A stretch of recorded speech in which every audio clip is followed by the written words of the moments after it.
অবিলম্বে কন্ট্রাক্ট লুট অ্যাসেসমেন্টের নামে গ্রাহকদের নিকট থেকে টাকা নেওয়া, গ্রাহকদের স্বার্থ বিরোধী প্রিপেড স্মার্ট মিটার বসানো বন্ধ কর, বিদ্যুৎ উৎপাদন পরিবহন ও বন্টন ব্যবস্থা বেসরকারি মালিকদের হাতে তুলে দেওয়া চলবে না।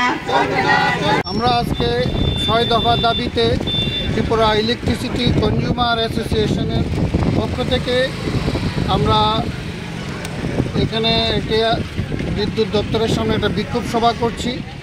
তারপর আমরা এমডির উদ্দেশ্যে একটা স্মারকলিপি প্রদান করব। আমাদের মূলত দাবি, বর্তমান সময়ে যে কন্ট্রাক্ট লোড অ্যাসেসমেন্টের নামে গ্রাহকদের কাছ থেকে ৫,০০০, ৬,০০০, ৪,০০০ যার থেকে যেমনভাবে দিচ্ছে, তারা টাকা বাড়তি টাকা নিচ্ছে এবং সেটা সিকিউরিটির নামে নিচ্ছে, কিন্তু রসিদপত্রে সিকিউরিটি লিখছে না।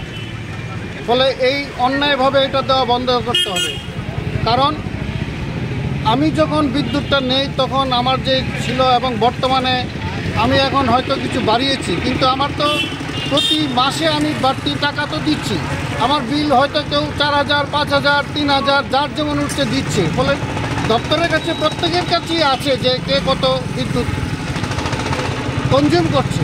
ফলে সেই মতো অনুসারে বাড়তি টাকা কেন দিতে হবে? তার জন্য যেটা প্রয়োজন তার বদলানো ওনারা সেই বাবদ কী নেবেন সেটাও তো কোনো ধার্য সঠিক কিছু নেই। ফলে অন্যায় আমরা মনে করি এটা সম্পূর্ণভাবেই টিএসইসিএল-এর পক্ষ থেকে বহন করা উচিত।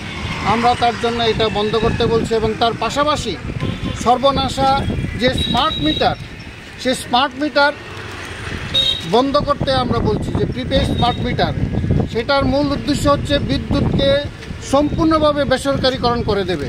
আপনারা জানেন ত্রিপুরা রাজ্যের মোহনপুর, কৈলাসহর, সাবরুম, মনু এরকম বেশ কয়েকটি ডিভিশনকে বেসরকারি মালিকের হাতে তুলে দেওয়া হয়েছে। তারা বিলিং করছে এবং সেখানকার যে গ্রাহকদের যে অবস্থা, আপনারা পত্রপত্রিকার মধ্যে আপনারা নিজেরাই জানেন সেখানকার গ্রাহকরা কীরকম দুর্ভোগ পোয়াচ্ছে। তাদের কোনো পূর্ব অভিজ্ঞতা নেই।